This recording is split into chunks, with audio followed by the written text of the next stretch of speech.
가까이 지내면 좋겠습니다. 외부의 힘이 작용하지 않으면 물체의 운동 상태는 변하지 않아요.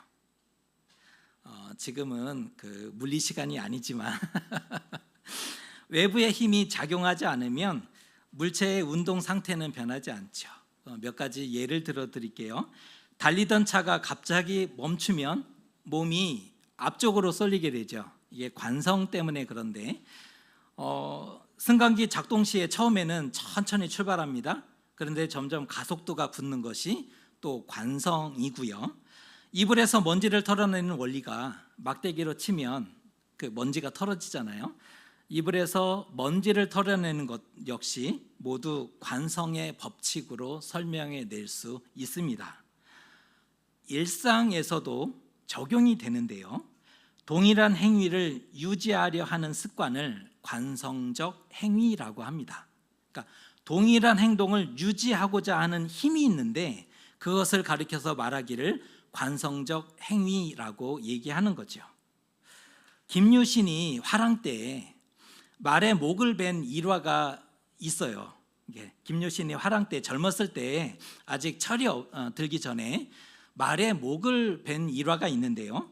술에 취한 김유신을 늘 가던 대로 말이 기생의 집으로 태워갔다지 않습니까? 주인이 술에 취해서 어디로 가라고 지시하지 않으니까 말이 늘 가던 대로 기생의 집으로 갔더라는 거예요. 그것을 알고는 화가 나서 말의 목을 베어버렸다는 이야기입니다. 사고는 자기가 치고 말이 피해를 보게 되는 그런 결과를 가져오게 되는데요. 이게 관성적 행위 때문에 벌어진 일입니다. 성경에도 관성의 법칙을 찾아볼 수 있어요. 우리가 성경을 곰곰이 보면 관성의 법칙에 의외로 많이 적용되는 것을 보게 되는데 특별히 우리가 열왕기서를 읽게 되는데요. 이 열왕기서에는 관성의 법칙이 너무나 자주 등장하게 됨을 보게 됩니다. 오늘 본문에서 어떠한 일이 있었는지 함께 살펴보려고 합니다. 솔로몬 이후에 이스라엘은 북이스라엘과 남유다로 분열되죠. 하나의 통일 왕국이었다가 솔로몬 이후에 두 개의 나라로 분열되는데 북이스라엘과 남유다로 나뉘어집니다. 오늘의 사건은 북이스라엘과 관련된 사건입니다. 성경을 읽을 때 이것이 북이스라엘에 관련된 내용인지 남유다와 관련된 내용인지를 구분해서 읽으셔야 성경을 이해하시는 데 도움이 될 수 있을 것 같아요. 오늘 본문은 북이스라엘과 관련된 사건입니다. 아람과의 전쟁이 벌어졌어요. 미가야 선지자가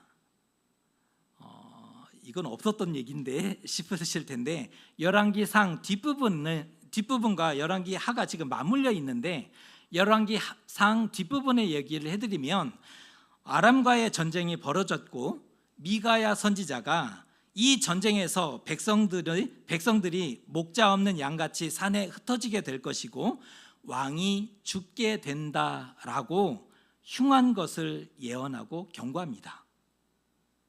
시드기야 선지자는 아니다, 왕이 하나님이 올라가라고 하셨다, 거짓 예언을 했잖아요. 근데 미가야 선지자가 아니다, 그러한 거짓 영을 하나님이 주셨던 이유는 이 아합 왕으로 하여금 반드시 그곳에 가서 죽도록 하기 위함이다 라고 미가야 선지자가 예언을 하고 경고해 주었어요. 그동안 아합 왕은 하나님을 버리고 바알과 아세라 천국을 만들어 버렸기 때문입니다.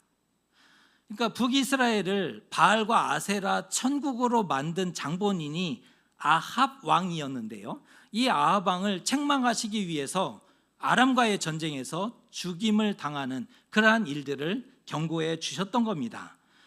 선지자의 경고를 받았다면, 그렇다면 회개하고 대비해야 되지 않습니까? 그러니까 못 들었다면 하던 대로 하면 되지만 선지자의 경고와 예언을 받았다면 회개하고 대비해야 되지 않을까? 그런데 아합은 어떻게 반응하는지 아세요? 자신의 왕복을 벗고 변장하고서라도 전장에 나갑니다. 왕이 변장하고 전장에 나가요. 그리고 끝내 예언대로 심판받게 되죠. 이렇게 아합이 전사하자 그의 아들 아하시야가 이제 여러 왕이 언급되면서 이제 머리가 뜨끈해지시는데 역사서는 어려워요. 아하시야, 남유다 왕도 그 아하시야 왕이 있어요. 아하시야 다음에 요람 왕이 나오는데 남유다도 요람 왕이 있어요.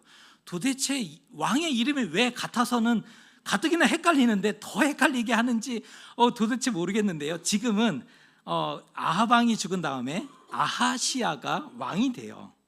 아하시야는 어떤 왕이었을까요?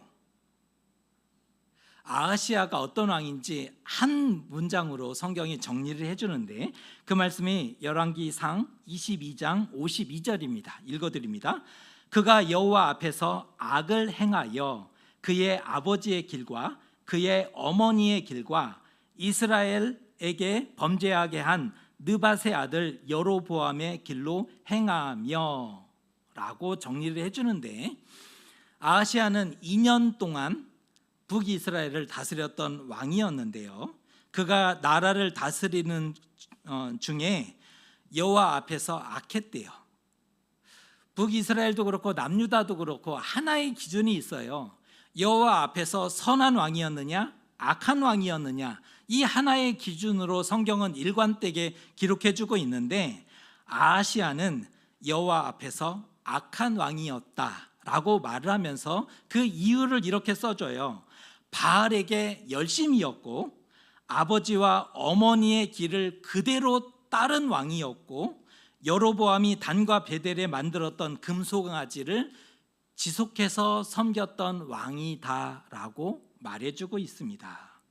한마디로 그가 살아 숨쉬며 했던 온갖 행위들이 여호와를 노하시기에 하기에 충분했더라라고 말하는 장면입니다. 한 사람이 태어나서 일생을 살다가 죽었는데 그 한 사람의 인생에 대해서 정리하기를 이렇게 정리가 되는 거예요. 그가 살아 숨쉬며 행했던 모든 행위가 여호와 앞에서 악했더라. 너무 마음 아프지 않습니까? 태어나서 살아 숨쉬며 행했던 모든 행위가 여호와 하나님 앞에서 악했대요. 아하시야는 그런 왕이었습니다. 그러던 어느 날 왕궁 지붕을 거닐다가 난간에서 떨어지게 되고 큰 부상을 당합니다. 얼마나 촐싹거리고 경거망동했으면 세상의 왕이 옥상에서 떨어졌겠냐고요. 5살 애들도요, 떨어지면 아프다는 거 알고 조심하죠. 물론 뭐 매달리기도 하지만 그래도 조심하죠. 그런데 세상의 왕이 수행하는 사람들도 다 있는데 얼마나 경거망동했으면, 얼마나 몸짓이 가벼웠으면 옥상 난간에서 떨어져서 죽을 병에 걸렸겠어요. 죽을 병에 걸리자 급히 사자를 보내서 병고침과 도움을 간구하는데요, 이때 관성의 법칙이 적용이 돼요. 누구에게 사자를 보냈을까요? 누구에게 사자를 보냈을까요? 평소 가장 믿고 의지했던 신이었을 것이 분명합니다. 자신이 평소 가장 의지하고 믿었던 신에게 사자를 보냈을 거예요. 어려울 때 찾는 신이 진짜로 믿는 신이거든요. 평소 때는 몰라도 괜찮아요. 그런데 어려울 때 찾는 신이 진짜 자신이 믿는 신 맞잖아요. 아하시야에게는 에그론의 신 바알세붑이었던 겁니다. 바알세붑, 그러니까 익숙하지 않으신데 신약 성경에서는 바알세불이라고 표현하고 있어요. 같은 표현이에요. 바알세불은 우두머리 신, 귀신의 왕으로 알려진 신입니다. 그러니까 우두머리예요. 여러 신들 중에 우두머리 신이다, 귀신의 왕이다 라고 생각해서 본래는 블레셋 사람들이 믿었던 신이에요. 에그론 사람들이, 블레셋 지역에, 특별히 에그론 지역의 사람들이 귀신의 왕을 그렇게 섬겼는데, 이를 북이스라엘의 아하시야 왕이 그렇게 부러웠대잖아요. 귀신의 왕을, 그 큰 신을 섬기는 그 에그론의 사람들이 그렇게 부러워서 이 아하시아가 정성스럽게 섬기기 시작했다는 겁니다. 오늘 바알세불에게 병을 고쳐달라고 기도하고 도움을 구하고 있어요. 간절함과 진심이 느껴지지 않습니까? 아하시아는 진심으로 바알세불을 믿었어요. 그리고 자신이 죽을 병에 걸리자 가장 온 정성을 다해서 사신을 보내서 이 병에서 고쳐달라고 간구하고 있는 그러한 장면이 우리가 읽은 성경입니다. 이때 여호와 하나님이 직접 개입하세요. 성경을 보면 하나님이 직접 개입하시는 장면들이 나오는데 두고만 볼 수 없을 때 하나님이 개입하시잖아요. 대부분은 그냥 놔두시는데 보다 하도 답답하면 하나님이 관여를 하세요. 역사에 관여를 하시는데 오늘 하나님이 개입하시는 장면입니다. 3절에 이렇게 보내시는데 우리가 같이 한번 읽어보겠습니다. 여호와의 사자가 디셉 사람 엘리야에게 이르되 너는 일어나 올라가서 사마리아 왕의 사자를 만나 그에게 이르기를 이스라엘에 하나님이 없어서 너희가 에그론의 신 바알세붑에게 물으러 가느냐. 오늘 말씀에서 오해하시면 안 되는 게 사고 자체가 심판은 아니었어요. 왕이 좀 몸이 가벼워서 비록 떨어지긴 했지만 사고 자체가 심판은 아닙니다. 이거 오해하시면 안 돼요. 사고 자체는 심판은 아니었어요.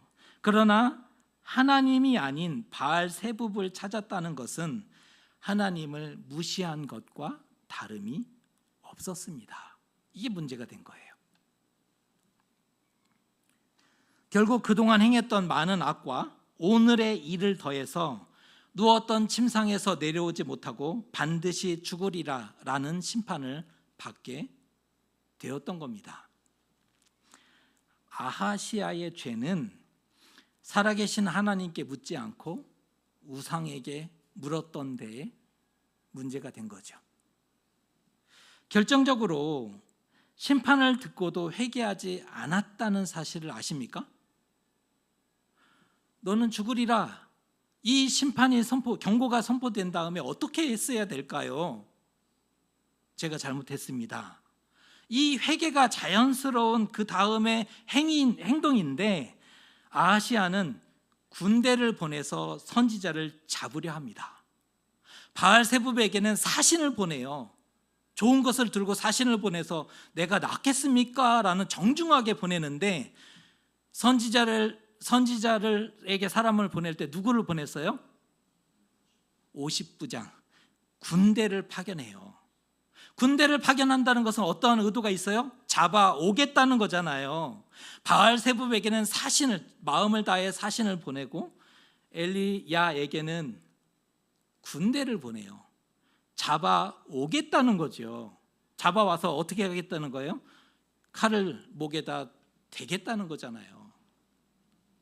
아직도 정신을 못 차려요. 마지막 기회마저. 그러니까 경고는요 끝이 아니에요. 경고를 하신다는 것은 그 마지막 기회를 주시는 은혜인 거예요. 은혜. 어떤 사람에게는 경고하지도 않아요. 그냥 끝까지 가도록 놔두시는데 경고하신다는 것은 사랑하시는 거예요. 마지막 기회를 한 번 더 주고 계시는 거예요. 아하시아에게 너 죽는다. 그러면 어떻게 해야 되겠어요? 제가 잘못했습니다.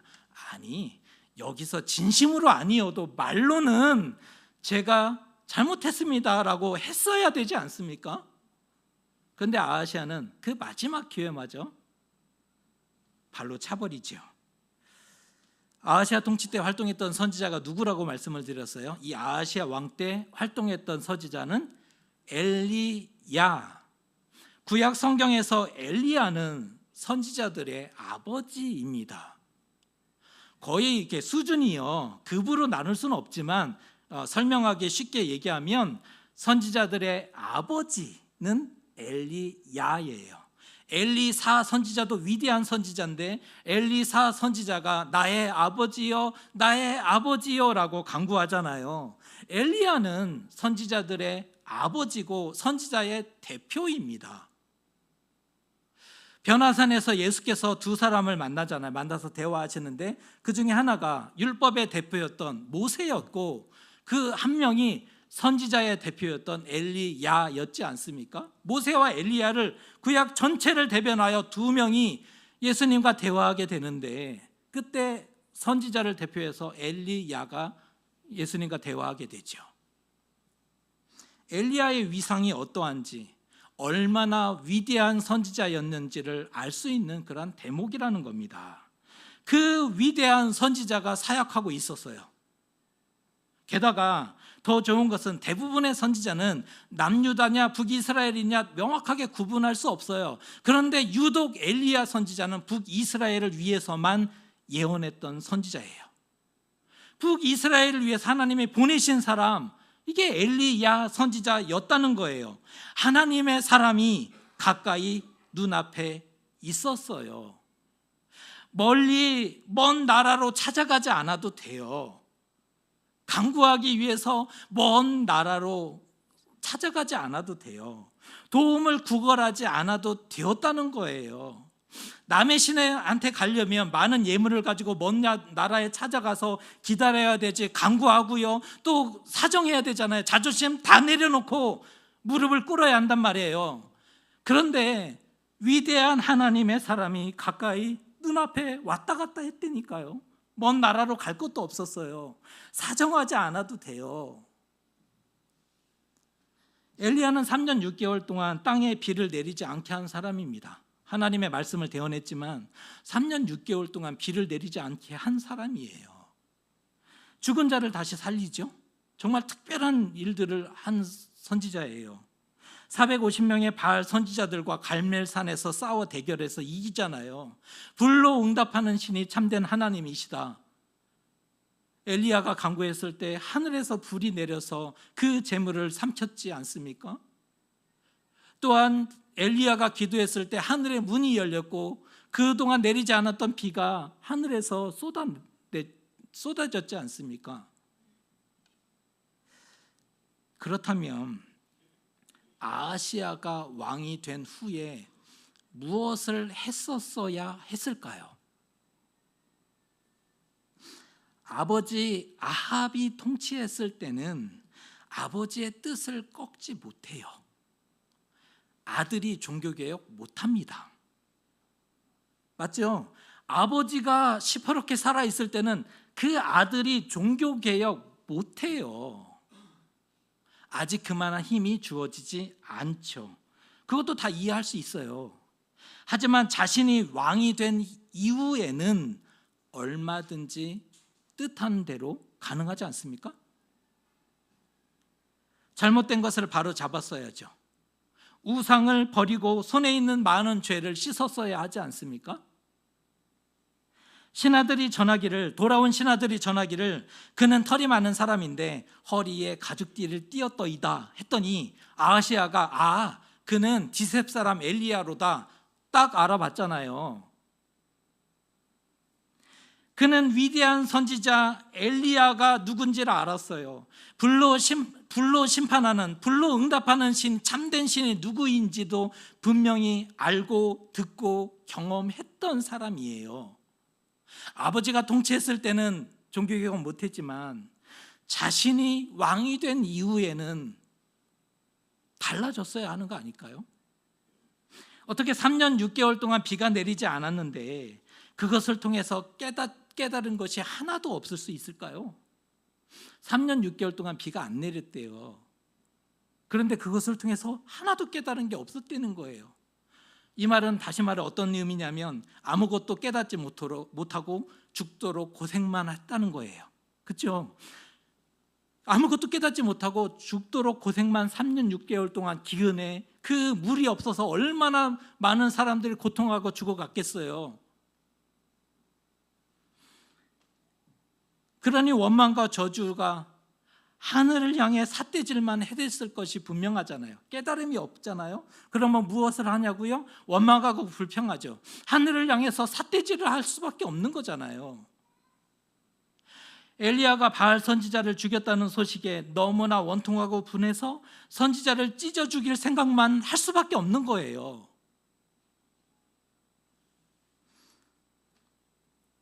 한 번은 아버지 아합이 나봇을 죽이고 나봇의 포도원을 차지하기 위해서 갔을 때 엘리야 선지자가 이렇게 경고합니다. 아합에게 속한 자로서 성읍에서 죽은 자는 개들이 먹을 것이고 들에서 죽은 자는 공중의 새가 먹으리라. 너희 시체가 그렇게 저주받으리라 라고 엘리야가 예언하고 선포했지 않습니까? 비록 심판과 저주의 선언이고 예언이었지만 하나님의 음성으로 들었다면 틀림없이 살았을 거예요. 예언이고 경고고 저주였지만 하나님의 음성으로 들었다면 틀림없이 아합은 살았을 거라는 거예요.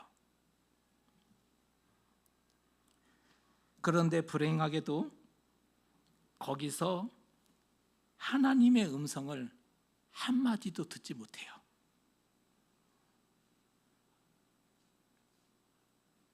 하나님의 말씀이 그렇게 많이 쏟아졌는데 불행하게도 하나님의 음성을 단 한마디도 듣지 못했습니다.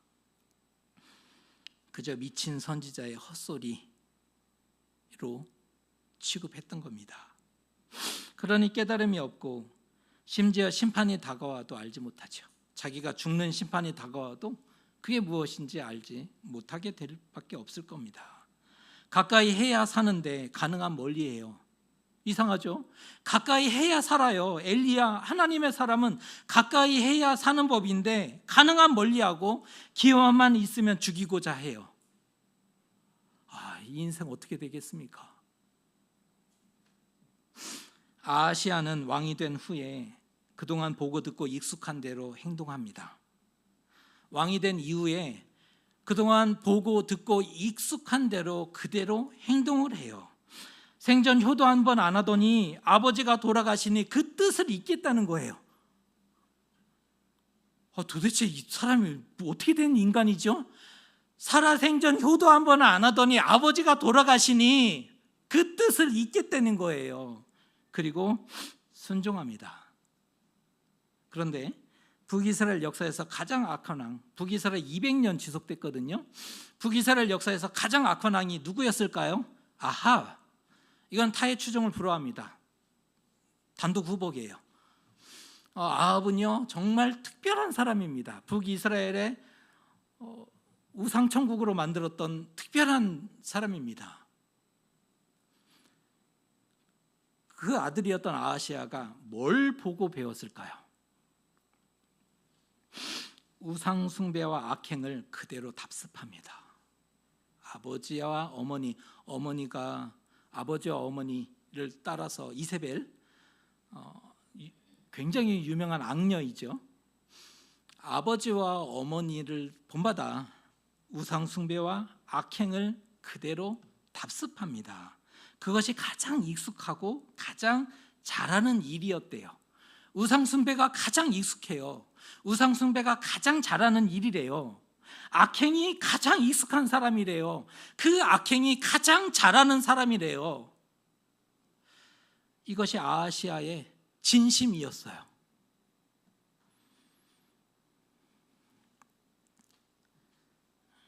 우리는 무엇을 보고 배우고 있습니까? 우리는 무엇을 보고 배우고 있어요? 우리에게 가장 익숙하고 잘하는 것이 무엇입니까? 우리는 무엇이 가장 익숙하고 잘하는 것입니까? 사람은 하던 대로 살아요. 하던 대로 살아요. 점을 보던 사람은 일만 생기면 점 보러 가요. 왜요? 하던 대로. 그게 편해요. 안 하면 잠을 못 자니까. 점 보는 사람은 일이 생기면 점 보러 가요. 우상에게 익숙한 사람은 우상을 찾죠. 우상에게 기도해요. 관성입니다. 관성이에요. 그래도 벌이 너무 과하다? 어떻게 우상에게 한번 물었다고 죽어야 하나? 여러분 어떻게 생각하세요? 벌이 너무 과하지 않습니까? 우상에게 한번 물었다고 죽임을 당하는 게 이게 너무 과하지 않습니까? 하지만 관성은 어제를 알려주고 오늘과 내일을 보여줍니다. 관성은 어제 어떻게 살았는지를 알려줘요. 이 사람이 어떻게 살았는지를 알려줘요. 관성은. 그리고 오늘과 내일을 그대로 보여줍니다. 어떠한 삶을 살아갈지를 그대로 보여주는 거예요. 관성은 그래서 위험해요. 어제 어떻게 살았는지를 알려줘요. 이 사람의 존재는 이렇게 살았어. 알려줘요. 그리고 오늘과 내일 어떻게 살아갈지를 그대로 보여주죠. 단순히 한 번이 아니에요. 이건 쉽게 바꿀 수도 없어요. 삶과 영혼을 지배합니다. 관성은 삶을 지배해요. 영혼을 지배해버립니다. 그래서 무섭습니다. 우리의 관성은 어디에 있으세요? 점? 그리스도인들이 그렇게 점을 좋아한대잖아요. 통계로 나와 있어요. 안 믿는 사람과 그리스도인 중에 누가 더 점을 많이 볼까요? 물론 안 믿는 사람이 많이 보겠죠. 그런데 결코 밀리지 않은 숫자로 그리스도인들이 점을 그렇게 좋아한대잖아요. 도대체 이해할 수가 없어요. 여러분은 안 그러신가 봐요. 젊은 사람들 타로점 많이 좋아해요. 그냥 장난으로 그게 봐보는 거예요. 타로점은 그냥 장난으로 봐보는 게 아니라 그것도 점이잖아요. 분신사바 해보셨습니까? 애들은 그러고 놀아요. 이게 놀이에요. 놀이인데 점인 거예요. 그게 뭐 놀이로 장난으로. 그래서 그리스도인 중에 비율이 높은 거죠. 그러나 우리는 어려울 때 하나님이 생각나요.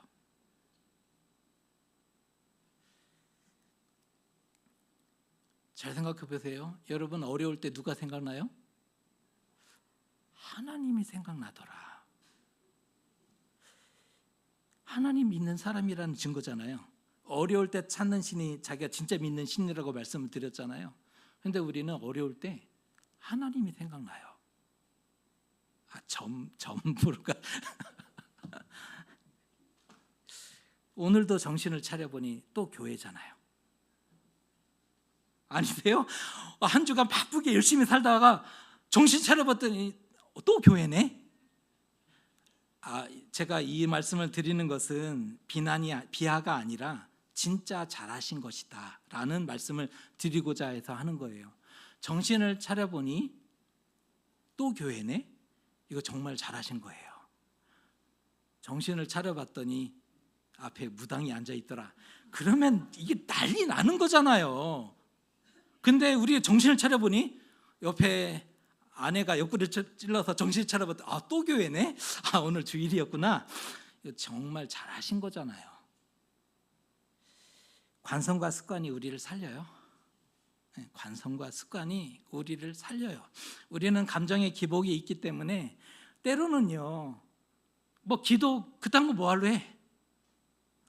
그럴 때가 있어요. 예배 100날 드려봐야 이런 때가 있단 말이에요. 때로는 무너져서. 그런데 관성과 습관이 우리를 살린다고요. 신앙을 유지시키고 믿음을 지키도록 도와요. 돕는 좋은 도구입니다. 그러나 우리는 관성만 의존해서 사는 존재는 아니지 않습니까? 그러니까 그게 틀렸다는 얘기라는 거 아니에요. 그러나 관성만 의존해서 살아가는 존재는 아니라는 거예요. 그럴 수 없다라는 거예요. 죄의 관성은요, 노력하지 않아도 오래도록 그냥 자연스럽게 묻어나요. 죄의 관성은.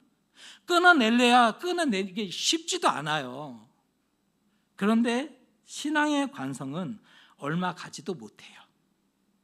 그래서 관성만 의존하면 안 된다는 게 여기에 있어요. 신앙의 관성은 얼마 가지도 못해요. 금세 무너지고 사라져 버려요. 신앙의 관성을 계속 의지하시겠어요?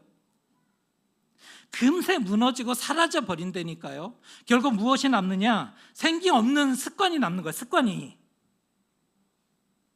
관성만 의지하게 되면 결국 생기 없는 습관만 남고요. 모태 신앙이 되는 거예요. 못하는 신앙. 어렸을 때부터 믿었던 모태 신앙 말고 못하는 신앙으로 남는 거예요. 관성의 그 신앙에 의존하게 되면. 우리는 일용할 양식과 하나님을 의지하는 사람이어야 되지 않습니까? 일용할 양식으로 인해 오늘을 살아가고 하나님을 의지하는 것으로 인해 오늘을 살아가야 되지 않습니까? 이것이 건강하고 깨어있는 신앙이라는 겁니다. 오늘을 살 수 있는 이유는 관성 때문이 아니라 하나님 때문이어야 한다는 거예요. 여전히 관성 때문에 우리가 믿음을 지키고 주일 성수를 한다고 해서 난 잘하고 있어가 아니라 오늘을 살 수 있는 유일한 한 가지 이유가 있다면, 근거가 있다면 하나님 때문이어야 되는 거예요. 나는 하나님 때문에 기도합니다. 나는 하나님 때문에 예배합니다.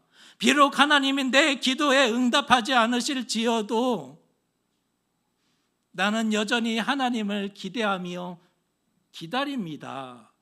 나의 살아있는 이유가 관성 때문이 아니라 하나님 때문이라고 말할 수 있는 사람이 되어야 하는 거죠. 관성의 법칙, 아시아에게는 바알세부비였어요. 자연스럽게 그냥 바알세부비를 찾았죠. 우리에게는 누구입니까? 익숙하고 편한 게 있어요. 사람에게는 좀 더 익숙하고 편한 게 있어요. 그리고 마음으로 의지하는 대상들이 있죠. 마음으로 의지하는 대상들이 있기 마련이에요. 여러 개가 있을 거예요. 거기에 하나님이 있긴 하십니까? 우리가 좀 더 편하고 의지하는 이 의존하는 대상이 있는데 거기에 그 중에 하나님이 있긴 하시냐는 겁니다. 연습하고 훈련해야 어려울 때 찾게 되지 않습니까? 연습 하나도 안 하고 훈련 하나도 안 하는데 어려울 때 하나님을 그냥 딱 찾을 수 있다? 너무 과신하시는 거 아니세요? 위기의 순간 다른 관성, 다른 습관이 튀어나오면 어찌하시려 하십니까? 정말 하나님을 찾아야 될 그 한 번의 때에 다른 관성이 튀어나오면, 다른 습관이 튀어나오면, 아시아가 그냥 툭 튀어나온 거잖아요. 그 결정적일 때 하나님이 나올 수 있을 것 같아요? 연습하지 않는데, 훈련하지 않는데, 그 마지막 때 다른 관성, 습관이 튀어나오면 끝장입니다. 환장하는 거예요. 그때는 돌이킬 수도 없어요. 마지막 기회마저 발로 차버리는 것이니까. 우리 자신만만해 하지 마시고, 그래서 초대하고 초청하는 거잖아요. 우리 이래도 괜찮은 걸까? 한번 돌아보세요. 나는 정말 이래도 괜찮을 걸까? 나는 정말 관성 때문에, 예전에 믿어왔던 그 관성 습관 때문에 오늘도 하나님 앞에 나와 있는 것인지, 아니면 하나님 때문에 하나님을 찬양하고 하나님께 기도하고 하나님께 예배하지 않으면 안 되는, 오늘 한 번을 예배하지 않으면 다음 주 한 주를 도무지 살아낼 자신이 없으니까 하나님 한 주만 더 살게 해주세요. 그 의지하기 위해서, 붙잡기 위해서, 나의 생명줄을 붙잡기 위해서 하나님께 나온 것인지, 돌아봐야 되지 않습니까? 관성이라도 있어야 살 텐데 우리 마음이 무너져 버렸을 때 관성이라도 있어야 살 수 있잖아요. 아무쪼록 더욱 예배하기를, 말씀 읽기를, 기도하기를 훈련하고 깨어있는 건강한 그리스도인들 꼭 되시기를 주님의 이름으로 축복합니다. 기도하겠습니다. 사람은 삶을 살아온